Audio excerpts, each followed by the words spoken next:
is that part of the reason we have such glorious chronicles to the human experience in all forms of culture is because we acknowledge there are many different truths. And so, in the spirit of that, I'm certain that the truth exists for you and probably for the person sitting next to you. But this may not be the same truth. This is because the truth of the matter is very often, for many people, what happens when we merge facts about the world with our beliefs about the world. So we all have different truths. They're based on things like where we come from, how we were raised, and how other people perceive us. Okay, folks, so is Katherine Maher a CIA agent? Well, I think it comes in two flavors. One is somebody on the payroll, and two, somebody who's associated who gets contacted by them every once in a while to do their bidding or to provide information. And she is definitely probably the latter. So let's take a look. Now, again, I've done several videos on Katherine Maher. She is the CEO of NPR. She was also the head of Wikimedia, the parent company of Wikipedia. And that is apparently from other statements online. That's when Wikipedia started to turn into a pretty radical leftist type of organization. And as seen from her statements about she doesn't like a free and open internet. She's not a fan of that. So I would say, well, the CIA is not a fan of that either. So Christopher Rufo says here, let's take a gander here. This man was a cabinet minister in Tunisia's transition government during the Arab Spring period. Let's see here. He said, Slim Al-Mamou said, Katherine Maher is probably a CIA agent. She's been in Tunisia multiple times since 2011 under multiple affiliations.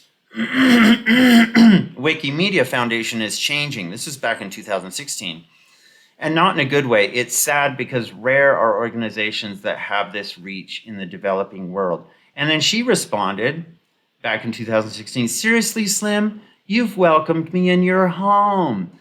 Make no mistake of the wolf in sheep's clothing. These people come across that way. They come across as, but decorum, but etiquette, but nicey nice. But their motivations and their behavior are extremely serious, which is censorship, restrictions, more regulations on the populace. She worked for the Atlantic Council, and that kind of gives you a heads up that, yeah, there's a big chance that she's done work for the CIA. Slim, you were a visionary already 8 years ago. Maher is presently in hot waters. Also, that's a serious lack of understanding of how the empire works. Point taken. That is such BS, and you know it. He says, I don't say bullshit. Let's see. Tunisia. Well, yeah.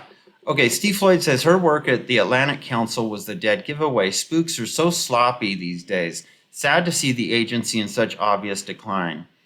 100%. She is definitely a spook. She denies being an agent, quote unquote, because that is not the CIA's terminology. And she can lie about being affiliated with the CIA in any way, especially if she worked with a cover. They won't even acknowledge it. If so, whoever appointed her knew exactly what they were doing. In 2020 to 2021, you had figures on the left disparaging white males while the right or not, is now criticizing woke white women. Either way, they get the anti-white cultural criticism that they seem to want. Agent is probably strong word. Asset is more like it. Probably an asset, I would say. For sure. It kind of like like at J6, there were assets in the crowd. There were FBI agents around because regardless of whatever your opinion is on J6, it was the Capitol building. They knew that, their security, and I'm sure the FBI would have been around regardless of whether Pelosi set it up or not. But being an asset is somebody in the crowd, somebody who is affiliated with the FBI or is associated as an informant, e.g. Ray Epps, to do their bidding when they ask. Okay, so they're not officially on the payroll, but asset is a good term. Um, let's see, this is dust. This is dust so obvious now. Operation Mockingbird, the media is fully owned and controlled, even if all of the journalists don't know. Well, yeah, I agreed with that. Let's see. And that was the exchange. Seriously, Slim, you've welcomed me in your home. And Slim says, you gave me the impression that you were not who you claimed to be back then. Mike Ben says, censorship industry spooks can't stop reliving the Arab Spring 15 years now. And the CIA's greatest social media coup looms in their memory like dating the prom queen does for a guy who peaked in high school. Paradise by the Dashboard Light is a State Department anthem about Tunisia. Interesting. Dr. Carol Luntz, while looking through her history, I noticed she talks a lot about being in the Middle East, but didn't her dad work in the Middle East and they lived there? I recall something. That's probably all it is. Plus, white women travel to the Middle East because they get a lot of what? They get a lot of attention there and are treated like celebrities. She's not that cool or useful. You're not wrong about that phenomenon, but she apparently did some work with international NGOs and academic pursuits over there as well. It's not crazy to think she might have been there undercover because it's pretty well documented that intel agencies have used certain NGOs. Okay, so watch this though. I want you to see something. So, people are starting to dig in this. Was she a CIA agent or an asset? Either way, she worked with the CIA, okay? And the CIA loves this radical leftism stuff. So let's see. If I do a search on Google, what does it tell me? Is Google going to have the first results play interference and call everybody a conspiracy theorist to try to discredit them or to dismiss them from the conversation? It's an attempt by the mainstream media via the CIA to dismiss anybody looking into this from the conversation. If you express any curiosity, you will be dismissed as a conspiracy theorist. So let's go ahead and look at this. Katherine Maher, CIA agent. Boom. Okay, here we go. The Atlantic Council. Well, she was on the Atlantic Council, so that does give you a big kind of flag that she's an asset or she helps them out. And of course, let's see. Oh, here we go. Yeah, here's the interference already. As blobby as it gets, why NPR CEO's resume has conspiracy theorists convinced she's in the CIA? Bingo! That was one of the top search results. Maher's background was scrutinized, but not everybody bought it. Let's see. Oh, here we go. Yep, they're playing interference here. New NPR CEO Katherine Maher, who was hired in January, came under fire this week when right-wing activists, oh my gosh, you mean anybody that doesn't believe the narrative?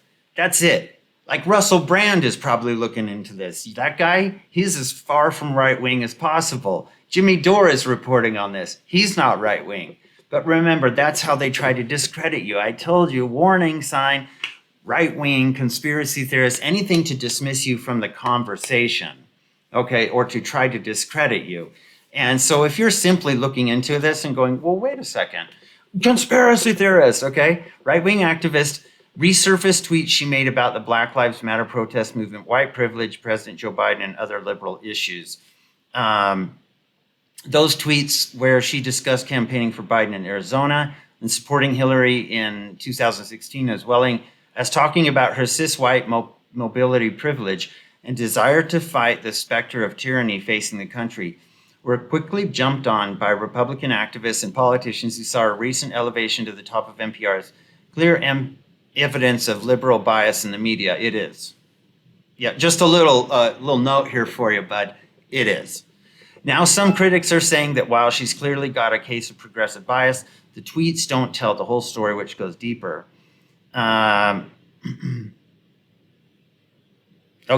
so you can see already they're playing interference. The media is already playing interference, probably at the behest of intelligence agencies, for sure. So Christy Pushaw says, you are not wrong about that phenomenon. But she apparently did some work with international NGOs and academic pursuits over there as well. It's not crazy because it's pretty well documented that intel agencies have used certain NGOs as cover, but who knows? Well, they do. Yeah, that's obviously. So the way to circumvent the Constitution of the United States, the way to circumvent laws is to go through NGOs, especially international NGOs, and be able to push their initiatives and things that would not get passed in Congress or would take too long. That's how these intel agencies, they go to the NGOs and they have them basically push it for them. And they fund quite a few of these NGOs. Let's see. Okay, so here, Katherine Maher, Chief Communications Officer Katherine Maher of Wikimedia. Yeah, makes sense. Why wouldn't government radio also be an arm of the surveillance state? Well, yeah. So he was her former employee, one might say, in a position to know. Can somebody translate this for me? What even do these words mean? Maher says, I don't dislike you. I'm doing my duty of protecting the internet. Then let's abide by our mutual commitment to openness and make all bugs shallow, and in the meantime, operate on evidence. What the heck does that mean? She was on the Atlantic Council, Council on Foreign Relations, WEF, etc. Doesn't everyone know that this means CIA State Department blob by now? I don't know what a blob is. Honestly, what does that mean? What's the jargon? Blob, CIA, what does that mean? I honestly don't know what blob means. Okay, well, I'm not going to worry about that right now.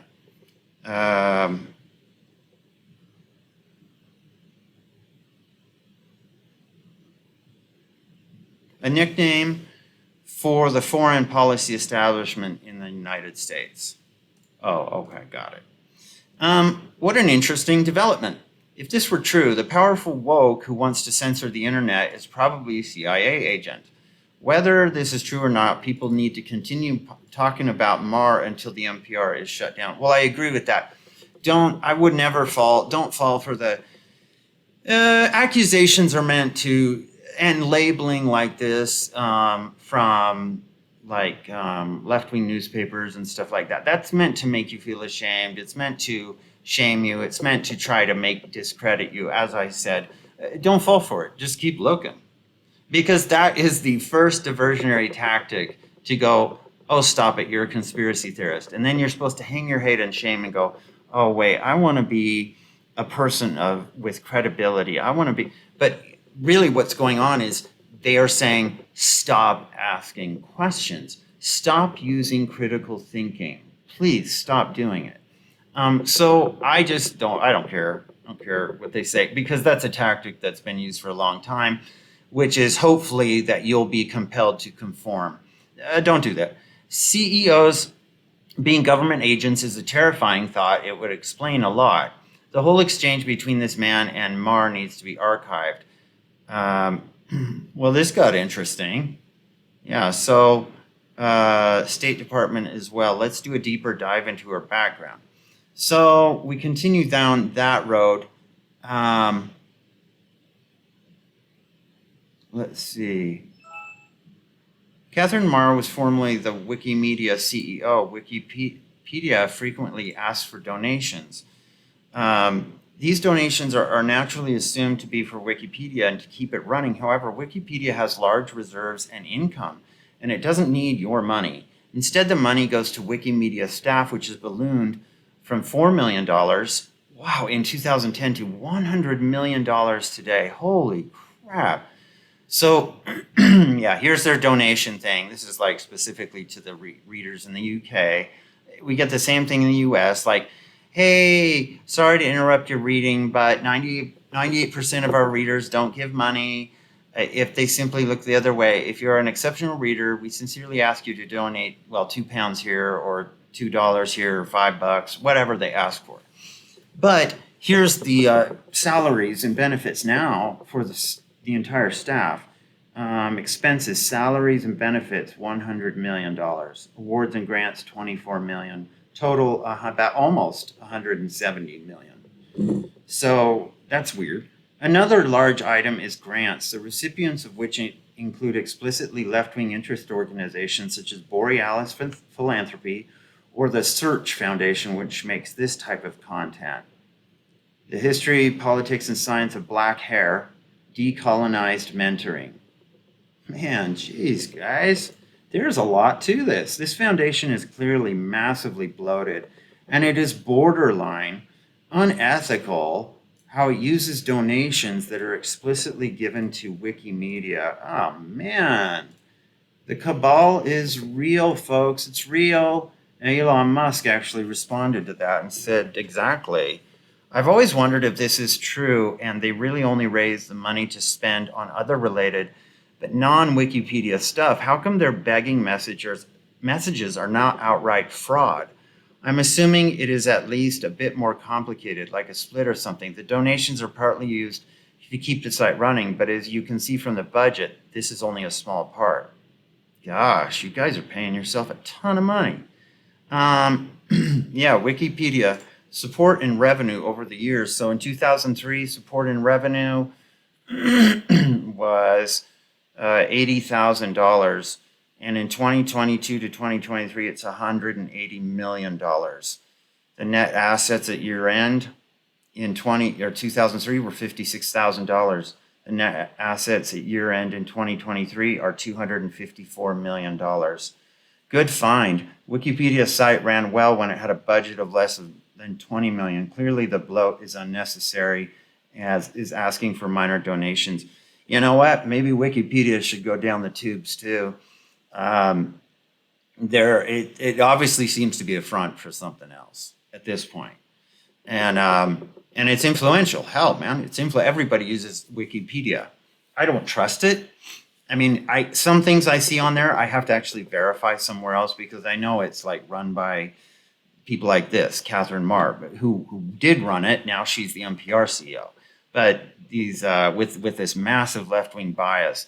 And I gave money to Wikipedia because I mistakenly thought it was to help it keep going, but apparently went to some pet causes of its staff. Won't give it again.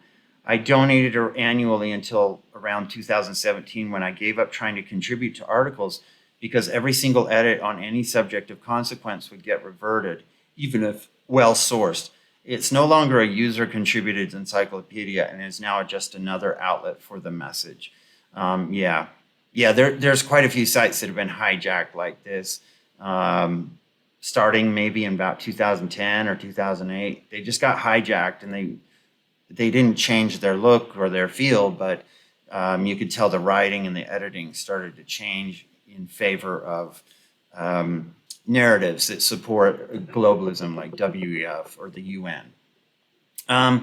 Last I looked, Wikipedia would not accept any facts sourced by the London Daily Mail or the New York Post because they consider them biased. Of course, often news embarrassing to the left, like the Biden laptop, is only covered in places like that, not in the New York Times. So, okay, that's a tangent, but let's go back to the CIA Maher thing for a minute. But that's very interesting. Let's see here. So yes, I've been meaning to do a video on Katherine Maher since the moment the NPR thing broke. She's been on my blob radar for a very long time. So any foreign relation groups in the U.S., that's what I think the blob means. Short story, Atlantic Council, CFR, State Department, NDI, which is a CIA cutout, and the World Bank. Golden resume as soft power hitman for the blob. Council on Foreign Relations, UNICEF, National Democratic Institute, the World Bank, Access Now, Atlantic. And even if she's not a CIA employee, it's got to be an asset at this point. Because anybody in a powerful position didn't get there by accident with these groups. They moved up the chain. And then I just kind of figure now, based on a pattern, that when they get to a certain point of power, then the CIA comes along and just goes, okay, now do our bidding. Now that you're the spokesman or the spokesperson, we're going to have you do our bidding now. okay? And then comes in like bribes, intimidation, or probably also the anticipation of reward too, that they're going to be rewarded. You will continue to be powerful. We will continue to give you power, and we will you will continue your rise through the echelons of left-wing power. So let's see. Yeah, so says here, okay, 60%, Rasmussen report said 60% now say media are enemy of the people, including 41% of Dems. I could not believe how she's crossed all the blob T's and dotted all the I's on the resume. It's like a platonic ideal, a museum piece. But I talked about this the other day. Katherine Maher is what we've seen now. We've had enough time, decades go by, to see somebody's career begin and get to a certain point where you can tell there's actually a factory, almost an assembly line of globalist mouthpieces. They start very, very young. They go in and become part of the WEF Young Leaders Program at a very, very young age. In fact, Vivek Ramaswamy was in that when he was young too. They go in at a very young age, and then they go through maybe a decade or two and rise in the ranks, and they check off every point that says you're part of the blob, you're part of the kind of the neoliberal organism. And then in the end, they churn you out and you become a product of that system. You are mouthing all their talking points, all the narratives that they want to push on people. You're pushing that for them. You're appearing as, oh, I work for a nonprofit, or I work for a NPR, National Public Radio. But really what you're doing is you've been a weaponized asset to push the message of the deep state, like deep state intelligence state, CIA, DOJ, people like that, to push that message out to people as a mouthpiece under the guise of being like an innocent nonprofit or like a public service, and which she's done, Wikimedia and NPR, okay? But really, she's been on the Atlantic Council. She's been on the Foreign Relations Committee for Foreign Relations. She's done all these other things too. So I think there's more to it. Does her history with Signal app cause you to question the organization's intentions or raising debt? Odd thing for them to put in her father's obituary. In 2020, claiming grandfather might have been a spy. Gordon Roberts Maher, a retired VP of Commodities Operations and Spiritual Parisian. Oh boy. Okay, let's move on. Gordon, known as Rob, or less frequently but more cherished to him, Gordo. Maher was born in Norwalk, Connecticut. Growing up, she's definitely, what do they call these people? Awful now? Angry, white, feminine, urban liberal, I think is what okay. So the family then decamped to Saint-Germain-du-Pré, which is a suburb of Paris, okay? As a result of their father's work at IBM, where family lore contends he may or may not have been a post-war spy. Okay. So this woman is outright communist. I thought the blob works for our corporations to open up markets around the globe. How can someone like this be welcome with that kind of ideology? See below as the evil plan against we the people and humanity unfolds in real time. And this is Grok talking about the Cloward-Piven strategy. That's for another time, but it's a strategy that was come up in, I think, in the late 60s by these people, Cloward and Piven. I think they were a married couple or something. I'm not sure. Saul Alinsky subscribes to this. This is what his book is all about. The way to gain like ultimate power is to overload the welfare system and ultimately lead to a guaranteed annual income. Has potential. So this is one way to gain power, is by crushing the current system under the burden of like welfare and collapse and anarchy, and then being able to bring in like martial law and much stricter, like a new world order type garbage. And so economic collapse, social unrest, political instability, loss of individual freedoms in an attempt to regain control and address the crisis, blah, blah, blah. Okay. So if you want to look up that, there's more on the Cloward Piven strategy. You can just look it up on the internet. Beware of Google. They're gonna say, they're gonna try to deflect. But anyway, okay, what is blob besides binary large object? Well, I think blob is what we looked up. Blob is a nickname for the foreign policy establishment of the United States. So the foreign policy establishment would also include the CIA too, even though they're involved in domestic surveillance now. So all that with only a bachelor's in Islamic and Middle East studies. Wow, I wonder what sort of government institution hired people like that in the 2000s. Soft power hitman for the blob. Trump is definitely going to need people like you, Mike, to create lists of people to get rid of when he gets back in office. Add NPR to the CIA cutout list.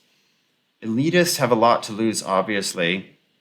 Under proper pressure, they cave easy. We're not talking about tough people or people backed into a corner. We're talking about wicked, nefarious people, once identified beyond any doubt that they should be much of a problem to deal with. You literally couldn't put together a better globalist resume than this. Yeah. She has no, and when you see this globalist type of resume, this is a person, they have no interest in the United States. They have no interest in the Constitution. These are basically, you're getting to a point where you're like, it does sound like communist, subversive type person. And before you knee-jerk to that type of comment, I'm just saying, like, look up the history of communism and the subversive history through the federal government throughout the 20th century. It's not just a headline. It's not just something I'm saying to trigger people. I'm saying it's actually true. Please look up Alger Hiss if you want to know more about this. And you'll see that quite a few people were duped into by actual communist subversives from Moscow during the 20th century. Alger Hiss was number one on that list. And Walter Duranty of the New York Times also was on there. And so I would suggest looking it up before having a knee-jerk reaction. And if you already know this, then congratulations, you've done your research. Wikipedia co-founder Langer says that Wikipedia has been ideologically corrupted, raises the possibility that Katherine Maher collaborated with U.S. intelligence, and says that if NPR were committed to truth, it would fire her right away. This is so interesting. Man, I think you guys have been found out. Christopher Rufo was interviewing him, I guess, or talking to him. He says, what are you thinking as you're watching these statements from former Wikipedia CEO Katherine Maher, who is now the CEO of NPR? Larry Sanger says, I've been following your tweets. You kind of shocked me. The bias of Wikipedia, the fact that certain points of view have been systemically silenced is nothing new. I've written about it myself. But I did not know just how radical sounding Katherine Maher is. For the ex-CEO of Wikipedia to say that it was somehow a mistake for Wikipedia to be free and open, that it led to bad consequences, my jaw is on the floor.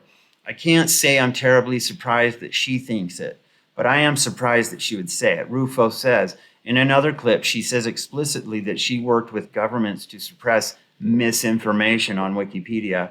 Sanger says, yes, but how did she do that in the Wikipedia system? Because I don't understand it myself.